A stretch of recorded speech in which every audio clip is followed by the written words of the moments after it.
ইনশাল্লাহ 5টা বিষয় যদি কেউ নিয়ন্ত্রণ করতে পারে সে জীবনে সফল হবে। এটা আমার কথা নয়, আজকে থেকে 700 বছর আগে মুসলিম মনীষী পণ্ডিত, আপনি হয়তো নাম শুনেছেন, ইবনে কাইয়ুম আল জাওজিয়া রাহিমাহুল্লাহ, আপনার নাম শুনে থাকতে পারেন। উনি বলেছেন কেউ যদি 5টা বিষয়কে নিয়ন্ত্রণ করতে পারে ইনশাআল্লাহ সে জীবনে সফল হবেই। সে যা করতে চায় সেটাই পারবে ইনশাআল্লাহ। কোন 5টা বিষয়? নাম্বার 1 সময়, খুব মনে রাখবেন, সময়। 2 নাম্বার ঘুম, 3 নাম্বার খাদ্য, 3 নাম্বার বাক্য, 4 নাম্বার বাক্য, 5 নাম্বার কৃতজ্ঞতা। উনি বলেছেন নাম্বার 1 সময়। যার সময়ের মূল্য নাই তার কাছে তার জীবনেরও কোনো মূল্য নাই। এবং সময়ের জ্ঞান আপনার কতটুকু আছে উনি বলতেছেন সেটা বোঝা যাবে আপনি কতটা ভোরবেলা, কতটা সকালে আপনি ঘুম থেকে উঠতেছেন। যে যত সকালে ঘুম থেকে উঠতেছেন উনি বলতেন সে তত আগায় গেল, তার সময়ের সেন্স তত বেশি এবং সে জীবনে ইনশাআল্লাহ সফল হবেই। আপনারা তো স্টিভ জবসের নাম শুনেছেন। উনি বলেছে সকালের যে নিরিবিলি ওয়েদার, এটাকে উনি বলতেছেন যে ক্রিয়েটিভ উইন্ডো। এবং উনি একটা খুব চমৎকার কথা বলেছেন, স্টিভ জবস, আজকের সকালটা যদি আপনার জীবনের শেষ সকাল হয় আপনি কি এভাবে কাটাতেন? যেভাবে কাটাতেন সেভাবে কাটান, আজকের সকালটাকে ধরে নেন আপনার জীবনের শেষ সকাল। খুব চমৎকার কথা। এবং আমরা এখন দেখি সকালবেলা যে স্টুডেন্টরা উঠে পড়ালেখা করে, স্পেশালি ভোরবেলা ফজরের আগে যদি উঠেন, তাহাজ্জুদের সালাত আদায় করে 2 ফোঁটা চোখের পানি ফেলবেন। আপনি কি হইতে চান? আরে বাংলাদেশের কি পরীক্ষা আছে? দুনিয়া জয় করবেন ইনশাআল্লাহ। ফজরের আগে উঠে চোখের পানি ফেলে আল্লাহর কাছে যা চাবেন তাই কবুল হবে। আমার বড় ভাই ডক্টর নাবিল অসাধারণ বলেন এই ব্যাপারে। ব্রেইনে আলফা ওয়েভ তৈরি হয় ওই নিরিবিলি পরিবেশে, ফজরের সময় ব্রেইনটা ঠান্ডা থাকে, শান্ত থাকে। আপনি যা পড়বেন ইনশাআল্লাহ তাই আপনার লং টার্ম মেমোরি সেন্টারে রিজার্ভ হবে। আমাদের অনেক স্টুডেন্টরা এই সুযোগটা হাতছাড়া করে। আমি যদি আপনাদেরকে বলি যে ভাই ফজরের সময় তুমি আমার 1 ঘন্টা কাজ করে দিবা, আমি 10,000 টাকা দিব। একই কাজ তুমি দিনের অন্য সময় করবা, 200 টাকা দিব। পাগল ছাড়া কোনো বিবেকবান বুদ্ধিমান কোনো ছেলে বা মেয়ে সে কি এই সুযোগটা হাতছাড়া করবে? এর থেকেও বেশি রেওয়ার্ড আপনি পাবেন যদি ফজরের আগে আপনি একটু পড়তে পারেন। শুধু স্টুডেন্টদের জন্য না, যে সেক্টরেরই মানুষ হন না কেন, আপনার ফজরটাকে কাজে লাগান ইনশাআল্লাহ, জীবন বদলে যাবে। এবং রাসূলুল্লাহ সাল্লাল্লাহু আলাইহি ওয়াসাল্লামের স্পষ্ট হাদিস আছে, আল্লাহ তাআলার কাছে উনি দোয়া করতেছেন, ফজরের সময় আমার যে উম্মতরা কাজ করে আল্লাহ তুমি সেই কাজে বরকত দাও। রাসূলুল্লাহ সাল্লাল্লাহু আলাইহি ওয়াসাল্লামের দোয়া কি কখনো বিফলে যাওয়ার চান্স আছে? আপনি আজকে থেকে ফজরে উঠে পড়া শুরু করেন, আপনার জীবন বদলে যাবে। আমি চ্যালেঞ্জ দিয়ে যাচ্ছি, আপনি ফজরে পড়েন, এরপরে যদি সফল না হন আমাকে এসে বললেন যে আপনি তো বলেছিলেন, কাজ তো হইল না। নিশ্চিত কাজ হবে। আপনি যে স্টেজে আছেন তার থেকে ইনশাআল্লাহ অনেক উপরে চলে যাবেন আপনি। এবং ভোরবেলার এই ফজরের এই সকালবেলার যে গুরুত্ব, এইটা নিয়ে চমৎকার একটা বই আছে, আপনার হয়তো নাম শুনেছেন, দ্য মিরাকেল মর্নিং। অনেক হয়তো নাম শুনে থাকতে পারেন, দ্য মিরাকেল মর্নিং। রাইটার হল এলরোড, তার জীবনের গল্প, উনি তার নিজের জীবনের গল্প এখানে বলেছেন। উনি অল্প সময় অনেক ফেম টাকা পয়সা কামিয়েছিলেন, এরপরে একটা সড়ক দুর্ঘটনায় ওনার জীবনে একটা দুর্বিষহ অবস্থা চলে আসে। কেউ বলে না যে উনি উঠে দাঁড়াতে পারবে, সুস্থ হইতে পারবে, কেউ বলে না। সব জায়গায় দাঁড়িয়ে ঘুচে কি করলে পরে আমি আগের মতো আমার যে আল্লাহ তাআলা যে বরকতগুলো দিয়েছিল সেটা আমি আবার ফিরে পাবো। এক জায়গায় গেলেন, খুব শুভাকাঙ্ক্ষী, উনি বলতেছে তুমি ফজরে উঠো, উঠে এই কাজগুলো করো, মানে সকালবেলা উঠতে বলেছেন। তা উনি বলেছেন ওনার নিজের জীবনের গল্প থেকে নেওয়া 6টা কাজ করতে বলেছেন সকালে উঠে। এই 6টা কাজ যদি কেউ করে সে নিশ্চিত সফল। এবং উনি পরে দেখিয়েছেন ওই স্টেজ থেকে ওনার যে হারানো গৌরব উনি ওটা খুঁজে পেয়েছিলেন। ওই 6টা কাজ কি? উনি 6টা কাজকে সংক্ষেপে বলেছিলেন সেভার্স ল, SAVERS, সেভার্স। এসতে হচ্ছে সকালে উঠে বলতেছেন, এসতে সাইলেন্স, নীরব থাকতে হবে, একটু ধ্যান করতে হবে। তা আমরা যেহেতু আমরা মুসলিম, আমরা ধ্যানটা কীভাবে করবো? রাসূলুল্লাহ সাল্লাল্লাহু আলাইহি ওয়াসাল্লাম আমাদেরকে শিখিয়ে দিয়েছেন। ফজরের নামাজের পর আপনি একটু বসে 33 বার সুবহানাল্লাহ, 33 বার আলহামদুলিল্লাহ, 34 বার আল্লাহু আকবার পড়েন। আপনার জীবনের যত গুনাহ এটা যদি সমুদ্রের ফেনার মতো হয় এটা ধুয়ে মুছে যাবে। এবং এখন তো আমরা অনেকেই হজ করতে যেতে চাই, খুবই ভালো, যাদের সামর্থ্য আছে অবশ্যই করব। কিন্তু একটা সুযোগ কিন্তু রাসূলুল্লাহ সাল্লাল্লাহু আলাইহি ওয়াসাল্লাম বলে গিয়েছেন, ফজরের পরে কিছুক্ষণ তুমি বসে থাকো, আল্লাহ জিকির করো, এবং সূর্য যখন উদয় হয় তারপরে তুমি 2 রাকাত ইশরাকের নামাজ পড়ো। ইশরাকের নামাজ যদি কেউ পড়ে সে একদম কবুল হজ এবং কবুল ওমরা হজের সওয়াব পাবে। আমরা এই সুযোগটাকে হাতছাড়া করবো না। যে লেভেলের স্টুডেন্ট আছেন ফজরটাকে কাজে লাগান। তার মানে সাইলেন্স খুবই ইম্পর্টেন্ট। 2 number affirmative. উনি বলেছে অ্যাফার্মেটিভ মানে ইতিবাচক চিন্তা করতে হবে, আমি পারবো, এই চিন্তাটা করতে হবে। আমাদের ব্রেইনের একটা সেন্টার আছে, ওই সেন্টারে RAS, রেটিকুলার অ্যাক্টিভেটিং সিস্টেম চালু হয়ে যায় যখন আপনি কোনো কিছু নিয়ে পজিটিভ থিঙ্কিং করেন। ব্রেইন আপনাকে অর্গানাইজড হয়তো ওইভাবে পরিচালিত করে।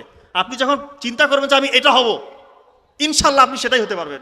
এটাই উনি বলেছে, অ্যাফার্মেটিভ, পজিটিভ চিন্তা করতে হবে, কখনো নেগেটিভকে জায়গা দিবেন না। নেগেটিভ থিঙ্কিং করবেন, আপনি কখনোই ভালো কিছু করতে পারবেন না। 3 নাম্বার ভিজুয়ালাইজেশন। উনি বলছেন আপনি যে স্বপ্ন দেখছেন, ধরেন আপনি হতে চান বিজ্ঞানী বা ডাক্তার, ইঞ্জিনিয়ার, বিসিএস ক্যাডার বা আরো বড় কিছু উদ্ভাবক হতে চান, আপনি এখন থেকে ওইটার স্বপ্ন দেখেন, কল্পনার মধ্যে ওইটা নিয়ে চিন্তা করেন যে আপনি ওই কাজগুলো করতেছেন। আপনি কিন্তু এখন কিছু হন নাই, কিন্তু আপনার স্মৃতিতে ওইগুলো নিয়ে আপনি স্বপ্ন দেখতেছেন, ওই RAS চালু হয়ে যাবে, আপনাকে ইনশাল্লাহ ওই জায়গায় নিয়ে যাবে। চমৎকার সিস্টেম। SAVE, এটা হচ্ছে এক্সারসাইজ করতে হবে, অ্যারোবিক এক্সারসাইজ করবেন।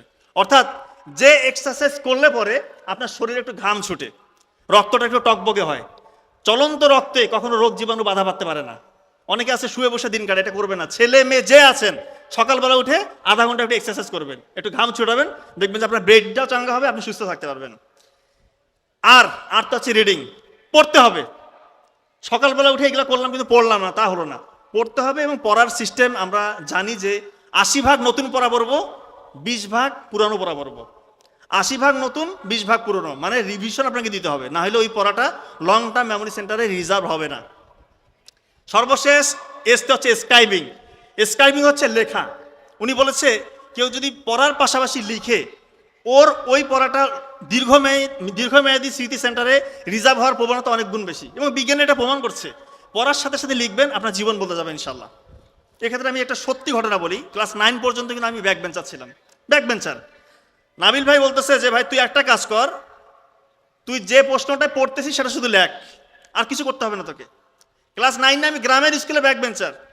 সেই জায়গা থেকে আলহামদুলিল্লাহ শুধু একটা জিনিস আমি ফলো করছি, যে প্রশ্নটা ইম্পর্টেন্ট প্রশ্নটা আছে সেটা আমি পড়ার পাশাপাশি লিখেছি, আর কোনো কিছু করি নাই আলহামদুলিল্লাহ। এরপর তো আপনারা সবাই জানেন, ওই সময় গোল্ডেন A+, মেডিকেলের চান্স, BCS একবারে হওয়া, এগুলো আমি দুনিয়াবি সাফল্য মনে করি না, এবং আমার আত্মপ্রচারণা করছি না, শুধু একটা মেসেজ দেওয়ার চেষ্টা করছি।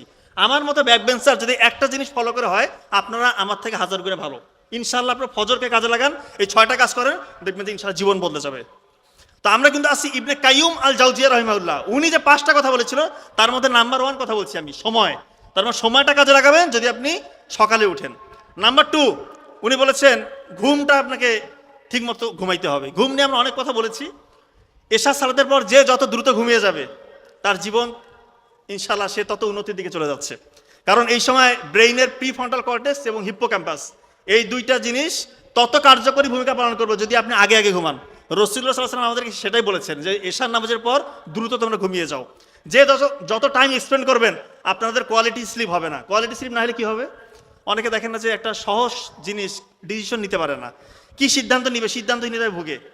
এটা হবে না, আপনি সঠিক ডিসিশনটা নিতে পারবেন। কোনো সমস্যায় পড়লে সমাধান কি হবে অনেকে বের করতে পারে না। প্রবলেম সলভিং ক্যাপাসিটি এইটা আপনার তৈরি হবে যদি আপনি আগে ঘুমান। এবং আগে যদি না ঘুমান, যারা রাত জাগে তাদের হরমোনাল ইমব্যালেন্স হয়। ছেলেদের টেস্টোস্টেরন হরমোন কমে যায়, মেয়েদের ইস্ট্রোজেন প্রজেস্টেরন কমে যায়, চুল পড়ে যায়, চেহারার উজ্জ্বলতা কমে যায়, পরের দিনটা খারাপ যায়, দেখে মাথা ভার হয়ে থাকে, মেজাজ কিটকিটে, অফিসে গেছে, স্কুলে গেছে, মাথা কোনো কাজ করতেছে না, কারণ রাত 1টা 2টা পর্যন্ত জেগে আছেন। এই কাজটা করবেন না, রাতে আগে ঘুমান, প্রিফ্রন্টাল কর্টেক্স এবং হিপ্পোক্যাম্পাস অ্যাক্টিভ হয়ে যাবে, আপনার স্মৃতিশক্তিও প্রখর হবে এবং আপনি অনেকগুলো উপকার পাবেন এখান থেকে। এবং অযাচিত যে জিনিসগুলো আপনি শিখেছেন, মানে অপ্রয়োজনীয় যত তথ্য আপনার ব্রেনের মধ্যে ঢুকেছে, আপনি যদি আগে ঘুমান, এগুলো ধুয়ে মুছে যায়। এবং যখন আপনি দেরি করবেন, অযাচিত তথ্যগুলো থেকে যাবে, ভালো তথ্যগুলো মুছে যাবে। এটা কাজে লাগাবেন, ঘুমটা খুবই ইম্পর্টেন্ট। 3 নাম্বার খাদ্য। উনি বলেছেন খাবারটা ঠিকমতো খেতে হবে, এবং রাসূলুল্লাহ সাল্লাল্লাহু আলাইহি ওয়াসাল্লাম যেটা বলেছেন আমরা সেটাই করব। 1 ভাগের 3 ভাগ, 3 ভাগের 1 ভাগ আমরা খাবো, 1 ভাগ পানি খাবো, 1 ভাগ ফাঁকা রাখবো। এবং যে 1 ভাগ খাবো, ওই 1 ভাগের মধ্যে আবার 3 ভাগ করবেন। সেই 3 ভাগের 1 ভাগ আপনাকে জীবন্ত খাবার খেতে হবে। এর মধ্যে আমি একটা খাবারের কথা বলি, খেজুর। মরুভূমির তপ্ত রোদে, বিরূপ পরিবেশে এই যে খেজুর গাছ দাঁড়িয়ে থাকে, সূর্যের প্রখর তাপ এবং পানি নাই, এই জন্য সে তার শিকড়গুলো গভীরে পৌঁছে দেয়, ওইখান থেকে খনিজ যে শক্তি সেটা নেয়, এবং সূর্যের যে রাসায়নিক শক্তি সেটা সে নিজে শোষণ করে খেজুরের মধ্যে জমা রাখে। এই খেজুর যখন আপনি খাবেন, সরাসরি রাসায়নিক শক্তি এবং খনিজ শক্তি আপনার রক্তের সাথে মিশে যাবে। এটা একটা জীবন্ত উদাহরণ। যারা স্টুডেন্ট আছেন, আপনার খেজুর খাবেন, প্রতিদিন 2-3টা করে খেজুর খাবেন। এখানে গ্লুকোজ, ফ্রুক্টোজ, সুক্রোজ আছে, ইনস্ট্যান্ট আপনার ব্রেনকে এনার্জি দিবে। এর মধ্যে যে অ্যান্টিঅক্সিডেন্টগুলো রয়েছে, আপনার শরীরের মধ্যে যে কোনো রকম রোগ জীবাণু সহজে বাসা বাঁধতে পারবে না। আপনারা জানেন যে খেজুর খাওয়া একটা সুন্নত। রাসূলুল্লাহ সাল্লাল্লাহু আলাইহি ওয়াসাল্লাম বলেছেন, যে ঘরে খেজুর নাই আমি ধরে নিব ওই ঘরে ক্ষুধা রয়েছে। তার মানে খেজুর খুবই গুরুত্বপূর্ণ। এর মধ্যে যে অ্যামাইনো অ্যাসিড, এইটা আপনার শরীরকে ডেভেলপ করবে। এবং ডাইজেশন ক্লিয়ার করবে। এর মধ্যে রয়েছে পটাশিয়াম, আপনার হার্টটাকে ভালো রাখবে। এবং অনেকে বলে যে স্যার আমার শরীর হয় না, একটু স্বাস্থ্য যদি ভালো হইতো, কি করতে পারি? প্রতিদিন 3-4টা করে খেজুর খান একটা শশা দিয়ে, দেখবেন যে ইনশাল্লাহ আপনার শরীরটা অর্গানাইজড হইতে ডেভেলপ হবে। খেজুর খাবেন। আর একটা খাবার হচ্ছে আখরোট। আখরোটের আকারটা দেখেন না, দেখতে ব্রেইনের মতো। তো প্রাচীন গ্রিক এবং চায়নাতে ওরা বিশ্বাস করত যে বীজ বা যে ফলের আকৃতি আমাদের শরীরে যে অঙ্গের মতো, সেটা ওই অঙ্গে বেশি কাজ করে। এটাকে বলা হয় doctrines of signature. Doctrines of signature. আখরোটের আকৃতি দেখবেন ব্রেইনের মতো, এটা ব্রেইনে কাজ করে। এখন বিজ্ঞানীরা দেখতেছে আখরোটের মধ্যে রয়েছে omega 3 fatty acid, alpha linoleic acid. এটা আমাদের যে crore crore trillion trillion nerve আছে, এই নার্ভের যে আবরণ মাইলিন শীট, এটাকে প্রোটেকশন দেয়। অক্সিডেটিভ স্ট্রেস থেকে আমাদেরকে রক্ষা করে, রক্তনালীগুলোকে পরিশুদ্ধ করে, রক্তনালীর মধ্যে যে আবরণ এটাকে প্রোটেকশন দেয়, ব্রেনের মধ্যে গ্লুকোজ অক্সিজেন এগুলো সাপ্লাই দেয়। আপনি চিন্তা করেন, টমেটো কাটলে দেখবেন 4টা প্রকোষ্ঠ, হৃৎপিণ্ডে 4টা প্রকোষ্ঠ, এটা হৃৎপিণ্ডে কাজ করে। আপনি আঙ্গুর দেখবেন, এটা যদি যারা মাইক্রোস্কোপ দিয়ে রক্তনালী দেখতে পেরেছেন, এটা একদম ঠিক আঙ্গুরের শেপ। বিজ্ঞানীরা দেখতেছে আঙ্গুর খেলে রক্তনালী পরিশুদ্ধ হয়, রক্ত সঞ্চালন বেড়ে যায়। তো এই খাবারগুলো খাবেন এবং সবসময় পবিত্র কোরআনে যে খাবারগুলোর কথা বলা আছে এই খাবারগুলো বেশি বেশি খাওয়ার চেষ্টা করবেন। যেমন হতে পারে কলা, এই যে খেজুর, এই যে আঙ্গুর, এই যে বেদানা, এই খাবারগুলোর কথা বলা আছে, এগুলো খাবেন। শশা, এই খাবারগুলোর কথা পবিত্র কোরআনে আছে। তো খাবারের দিকটা গেল। এরপর উনি বলেছেন জবানকে ঠিক রাখতে হবে, মুখ দিয়ে খারাপ কথা বলা যাবে না, গীবত করা যাবে না, অন্যের হিংসা করবেন না। ছাত্রছাত্রী ভাই বোনদেরকে বলছি, আপনার পাশের একটা ছেলে বা মেয়ে ভালো করছে, আপনি খুশি হয়ে যান, তার জন্য দোয়া করেন, আলটিমেটলি আপনার আল্লাহ বাড়িয়ে দিবে। কারো হিংসা করে কেউ কখনো বড় হইতে পারে না। আর কটু কথা বলবেন না। আপনার একটা খারাপ কথা আপনার পরিবার, আপনার বংশে এটা আঘাত আনবে, বলবে যে খারাপ পরিবার থেকে এসেছে। কি দরকার? একটু রাগ যখন হবে সংযমের পরিচয় দেন, এটা একটা ইমানের অংশ। সর্বশেষ কথা উনি বলেছেন কৃতজ্ঞতা প্রকাশ করতে হবে। পবিত্র কোরআনের সূরা ইব্রাহিমের 14 নম্বর সূরা 7 নম্বর আয়াতে আল্লাহ তাআলা বলছেন, যদি তোমরা কৃতজ্ঞ হও আমি তোমাদের বাড়িয়ে দিব। কৃতজ্ঞতা প্রকাশ করলে আপনার বাড়বে ভাই, সত্যি বলছি আপনার বাড়বে। আপনি বেশি বেশি আল্লাহর শুকরিয়া আদায় করেন। অনেক মানুষ দেখেন পঙ্গু হয়ে পড়ে আছে, প্যারালাইসিস হয়ে পড়ে আছে, চলতে পারতেছেন। আল্লাহ তাআলা আপনাকে কত সুস্থ রেখেছে। আল্লাহ নিয়ামতকে শুকরিয়া কেমন করেন, আল্লাহ তাআলা বহুগুণে বাড়িয়ে দেবে। এখন তো আমাদের শুধু নাই নাই নাই, আল্লাহ যা দিয়েছে সন্তুষ্ট থাকেন, জ্ঞান অর্জন করেন, আল্লাহ বাড়িয়ে দেবে ইনশাআল্লাহ। তো ইবনে কাইয়ুম আল জাওজিয়া রাহিমাহুল্লাহর এই 5টা কথা যদি কেউ মানেন, সে ইনশাআল্লাহ জীবনে সফল হবে। সর্বশেষ যে 3টা কথা বলেছি, এই 3টা কাজ যদি কেউ করে, সে নিশ্চিত তার পতন, ধ্বংস হয়ে যাবে। নাম্বার 1, মা বাবার সাথে বেয়াদবি করা, মা বাবার বদদোয়া নেওয়া। অনেকে দেখেন যে মা বাবার সেই স্মৃতি ভুলে গিয়েছে, ছোটবেলা থেকে কিভাবে কোলে পিঠে মানুষ করেছে ভুলে যায়। এই কাজটা করবেন না। রাসূলুল্লাহ সাল্লাল্লাহু আলাইহি ওয়াসাল্লামের সময় ইয়েমেনের এক যুবক, নাম তার ওয়াইস আল কুরনি, ওনার খুব ইচ্ছা রাসূলুল্লাহ সাল্লাল্লাহু আলাইহি ওয়াসাল্লাম একবার দেখবেন, সুযোগও পেয়েছিলেন, কিন্তু বাসায় বৃদ্ধ মা, অন্ধ মা, অসুস্থ মা বলতেছে, বাবা তুমি যদি চলে যাও আমার কি হবে? উনি কষ্ট বুকে চাপা দিয়ে রাসূলুল্লাহ সাল্লাল্লাহু আলাইহি ওয়াসাল্লামের সাথে দেখা করতে যাননি। ওদিকে রাসূলুল্লাহ সাল্লাল্লাহু আলাইহি ওয়াসাল্লাম ঘোষণা দিলেন, সাহাবীদেরকে বললেন, ইয়েমেনের এক যুবক আছে, নাম তার ওয়াইস আল কুরনি, সে যে দোয়া করবে সে দোয়া কবুল হবে।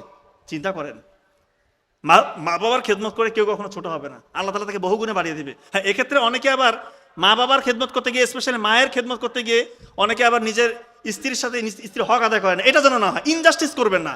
আপনি আপনার মায়ের হক আদায় করবেন, আপনার স্ত্রীর হক আদায় করবেন। আপনার স্ত্রী হচ্ছে আপনার সন্তানের মা, সে তার বাবা মাকে ফেলে এসেছে আপনার কাছে, তার হকটা আপনি আদায় করবেন। ব্যালেন্স করতে হবে, ইমব্যালেন্স করা যাবে না। একদিকে দেখে একদিকে দেখতেছেন, এটা হবে না, দুই দিকে দেখতে হবে। নাম্বার 2, অহংকার করলে পতন সুনিশ্চিত। পবিত্র কোরআনে দেখবেন সূরা নাজিয়াত 79 নম্বর সূরা 18-19 নম্বর আয়াতে আল্লাহ তাআলা মূসা আলাইহিস সালামকে বলতেছে, তুমি আমার রসুল হয়ে ফেরাউনের দরবারে যাও, গিয়ে তাকে বলো যে তুমি কি অহংকার ত্যাগ করে পবিত্র হতে চাও? যদি চাও তবে আমি তোমাকে প্রতিপালকের পথ দেখাবো, যাতে তুমি আল্লাহ সচেতন হতে পারো। ফেরাউন বলতেছে, তুমি কি আমাদের প্রভু হয়েছো? তোমার কি প্রমাণ আছে? মূসা আলাইহিস সালামকে আল্লাহ তাআলার ইশারায় উনি ওনার লাঠি ছুঁড়ে দিলেন, প্রকাণ্ড সাপ, অজগর সাপ হয়ে গেল। এবং এখান থেকে হাত যখন বের করলো, নূরের আলো, মানে চাঁদের আলোর মতো আলো বিচ্ছুরণ হতে লাগলো। এটা দেখে একটু ভয় পেয়েছিল ফেরাউন। সে বলতেছে, এটা তো স্রেফ জাদু, আমি বিখ্যাত জাদুকরকে ডাকবো, তোমাকে ভুল প্রমাণ করব। চ্যালেঞ্জ ছুড়ে দিল।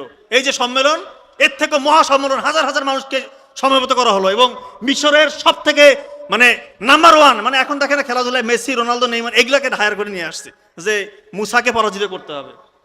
তো জাদুকররা মূসা আলাইহিস সালামকে বলতেছেন, তুমি ফেলবা না আমি ফেলবো। মূসা আলাইহিস সালাম বলতেছেন, ঠিক আছে আপনারাই ফেলেন। ওনারা ওনাদের দড়ি আর লাঠি এমনভাবে ছুড়া শুরু করছে, প্রকাণ্ড সাপ জন্তু এমন রূপ ধারণ করলো, যারা এই সম্মেলনে এসেছিল সবাই ভয়ে চিৎকার চেঁচামেচি শুরু করে দিল। আল্লাহ তাআলা মুসা আলাইহিস সালামকে বলতেছেন, মুসা ভয় পেও না, তুমি বিজয়ী হবে। এরপরে মুসা আলাইহিস সালামের পালা, উনি ওনার লাঠি ছুড়ে দিলেন। এমন অজগর প্রকাণ্ড সাপ হইলো, ওদের যে মায়া ওরা সৃষ্টি করেছিল সবগুলো গিলে খেয়ে ফেলছে। ওরা বলতেছেন আমরা জাদুকর, আমরা জানি কোনটা জাদু কোনটা সত্য। এটা জাদু নয়, এটা সত্য।